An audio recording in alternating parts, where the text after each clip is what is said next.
À l'heure où tant au Moyen-Orient qu'aux confins de l'Europe en Ukraine, la guerre fait rage depuis si longtemps, fauchant la vie de tant et tant d'hommes et de femmes, la question mérite d'être posée. Et si on arrêtait la guerre et qu'on se réconciliait avec nos ennemis? Car n'oublions jamais qu'un juif ne prie pas pour la mort de ses adversaires, mais uniquement pour la paix. Sim shalom tova uvracha, offre-nous la paix.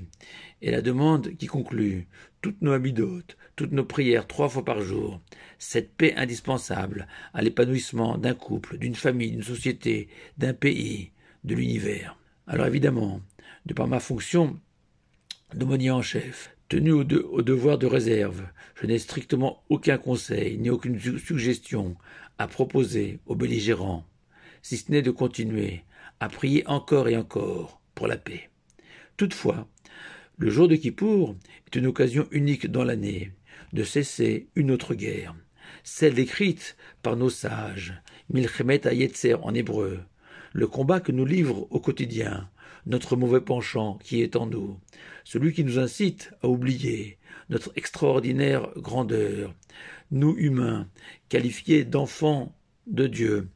par la Torah, prince de l'humanité au destin royal. Ce mauvais penchant, cet instinct qui nous pousse à rechercher sans cesse ce qu'on veut ou ce qu'on voudrait, plutôt que ce qu'il nous faut ou il nous faudrait, pour reprendre les paroles de Rabbi Nachman de Breslav. Ce mauvais penchant qui nous a convaincus depuis trop longtemps que seule une vie peuplée de plaisir mérite d'être vécue. Une vie remplie d'achats compulsifs, souvent inutiles, de restos, de jeux, de séries, de voyages, d'Ibiza à Phuket, en passant par Mykonos et l'île Maurice, sans oublier la Corse, nouvel Eldorado des touristes juifs. On rêve tous de s'éclater. Ce mauvais penchant qui a étouffé en nous toute autre ambition que de gagner de l'argent pour pouvoir profiter de la vie dans ce monde-ci. Ce mauvais penchant, enfin, qui nous a persuadés que, vu notre ignorance, notre personnalité, nos défauts, qu'on ne deviendrait jamais un homme juste. Et que face à ce mauvais penchant, les arguments du bon penchant sont inaudibles, incompréhensibles, irréalistes dans un monde moderne. Comment affirmer que le plaisir suprême sur terre est un Shabbat, respecté dans tous ses détails, dans toute sa minutie, déconnecté de tout, dans un monde où la connexion Internet est aussi vitale que l'oxygène pour la plupart d'entre nous? Comment affirmer que l'étude d'un simple livre de Torah, une Gemara, un Chumash, une Mishnah peut être plus passionnant qu'une série de Netflix ou qu'un grand match de foot? Comment affirmer que notre maison, Sweet Home, est la plus belle des destinations de la terre, à condition qu'il y règne une atmosphère juive, d'amour de Dieu et de son prochain, une atmosphère heureuse, vraie, loin des ambiances de ces plateaux télé, où tout est faux, depuis les sourires des animateurs à ceux du public, tous payés pour sourire.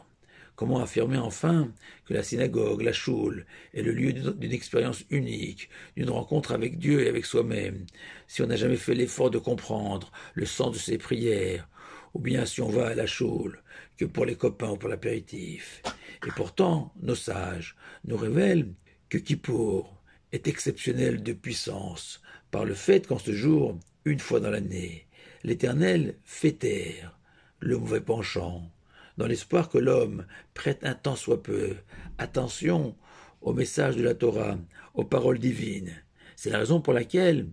c'est uniquement à Kippour que l'on récite à haute voix la deuxième phrase du Shema, Baruch Shem Kevod Malchut Olam Vaed. Ces mots du Shema, on affirme qu'on a non seulement couronné Dieu, roi du ciel et de la terre, dans le verset mythique de Shema Israël, mais en plus, Dieu règne aussi sur nous individuellement, et que nous sommes chacun d'entre nous son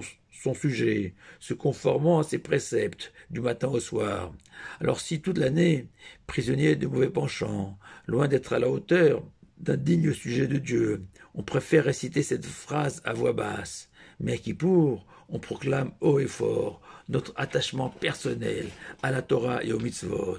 comme une prière, une incantation,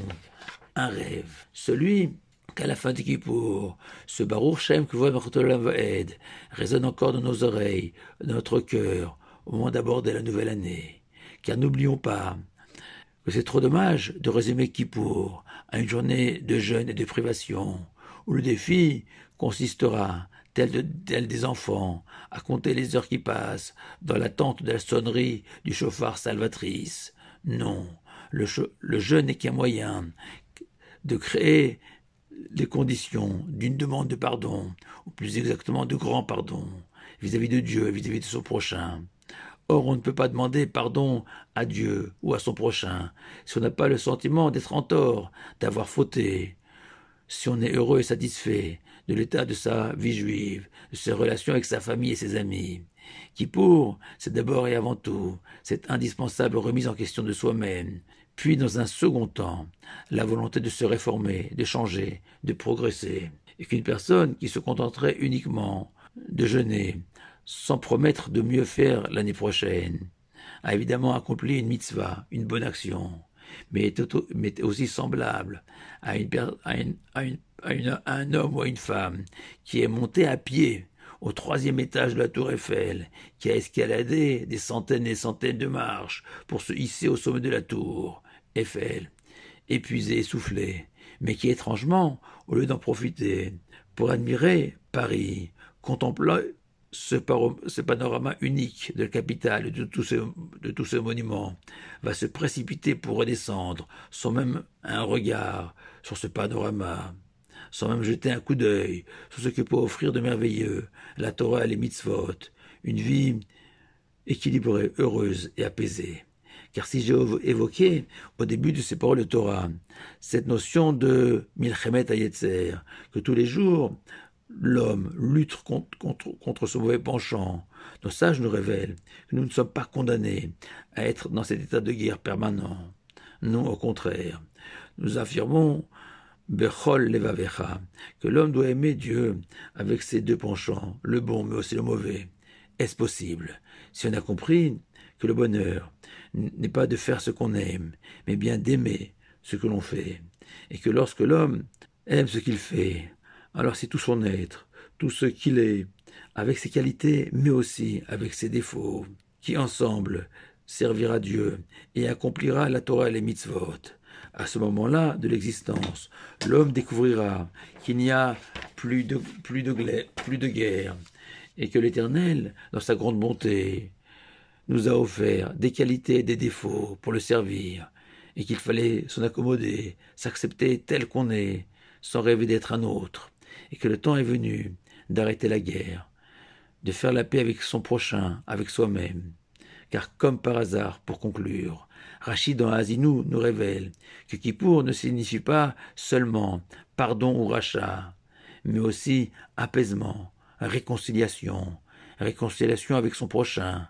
réconciliation avec soi-même. Shana Tova, et Gmachativa Tova, et Shabbat Shalom à vous tous.